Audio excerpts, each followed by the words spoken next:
Welcome to Battle Tested Forgotten Veteran. I'm your host, Dagmarie Daniels, and this movement, this mission, this platform, it's not just for veterans with PTSD.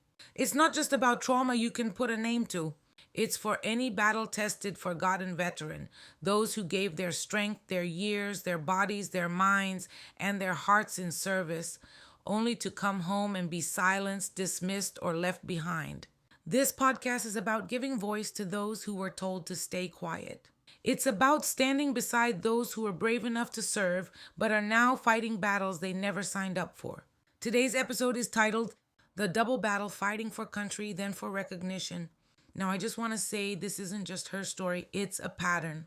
I recently sat down with two women veterans. Neither of them wanted to be recorded, and I respect that deeply because sometimes silence isn't weakness, it's survival. But their stories need to be heard because they speak for hundreds, maybe thousands of women who still haven't been given the space, the safety, or the support to speak up. Let me share what they told me. Two stories from female veterans. First story, Army combat medic, 8 years. She served 8 years as a combat medic in the U.S. Army. She deployed to Iraq and Afghanistan. She worked in the most extreme conditions, treating gunshot wounds, stitching injuries under fire, and holding the hands of dying soldiers. But behind her courage was a constant shadow: harassment from within her own unit, doubt about her capability because of her gender, isolation when she tried to speak up about misconduct, and a VA system that saw her as just a wife rather than a warrior. She said, I came home expecting to be respected as a vet. Instead, I had to remind people everywhere I went that yes, I'm the one who served. Second story, 18 years Air Force in a male-only division. Then I spoke with another woman who served 18 years in the U.S. Air Force, almost 2 decades. She was the only woman in a male-only division. She didn't get invited to key decision meetings. She was talked over. She was passed over for promotions. And when it came time to retire, the men had full ceremonies, flags, medals, applause. I had none of that. I walked away with a piece of paper. That was it. And that's the part we need to talk about because the damage doesn't just happen on deployment. It happens after when those who gave so much are forgotten. Why this matters to all of us. This isn't about one or two women. This is about a culture that still doesn't know what to do with a female soldier, a mother in uniform, a veteran with ovaries and a combat ribbon. It's about a system that celebrates a man's sacrifice but shrinks when a woman speaks of hers. It's about erasure, denial, and silencing in policy, in care, and in everyday life. And that's where you come in. Steps to start the conversation and support women veterans. Let me give you real, actionable steps that you can take to open this conversation and help change the experience for women veterans one voice at a time. 1. Acknowledge women veterans publicly. Most people still picture men when they hear the word veteran. Start posting photos, quotes, or stories of women veterans with the hashtags Her Fight, Their Silence, and Battle Tested Forgotten Veteran. Say their names, tag them, celebrate them the same way you would a male vet. 2. Stop saying you don't look like a veteran. This phrase is harmful. It erases identity. Replace it with, thank you for your service. Tell me about your experience if you're open to sharing. Let them decide how to show their story.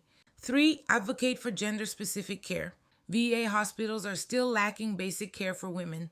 Female doctors, trauma-informed spaces, breast health, reproductive care. Call or email your local representative to ask what they're doing to ensure women veterans are equally served. I can post a template for this. 4. Share their stories for them with permission. Many women don't feel safe telling their stories yet. If you know a woman veteran who wants her story told anonymously, invite her to have it shared through you. Be the amplifier until she's ready to speak. 5. Include women veterans in events, panels, media. If you're planning a Veterans Day event, podcast, or workshop, include female voices. Reach out intentionally. Ask how they want to be represented. Empower others to keep listening. The greatest healing sometimes comes not from medicine, but from being seen, heard, and believed. And the most powerful change doesn't start with Congress, it starts with conversation. Here's how you open the door. Ask, what was your experience like as a woman in the military? Don't interrupt, don't correct, don't compare. Listen like you've never listened before.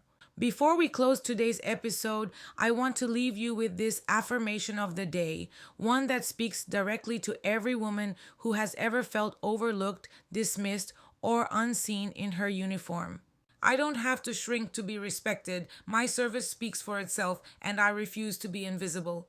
Let this be your reminder. Your courage, your sacrifices, and your voice matter. Whether the world acknowledges it or not, you have already earned your space, and it's time to take up every inch of it. I don't have to shrink to be respected. My service speaks for itself, and I refuse to be invisible. Call to action. This week, I challenge you to 1. Tag or text a woman veteran and say, "You are seen, you are respected, thank you." 2. Share this episode using the hashtags HerFightTheirSilence and BattleTestedForgotten. 3. Start a conversation. Ask someone, "What do you know about women in the military?" and listen to what they say. Because conversations lead to change, change leads to justice, and justice, it starts here. To the 2 women who let me carry their stories today, thank you for your bravery.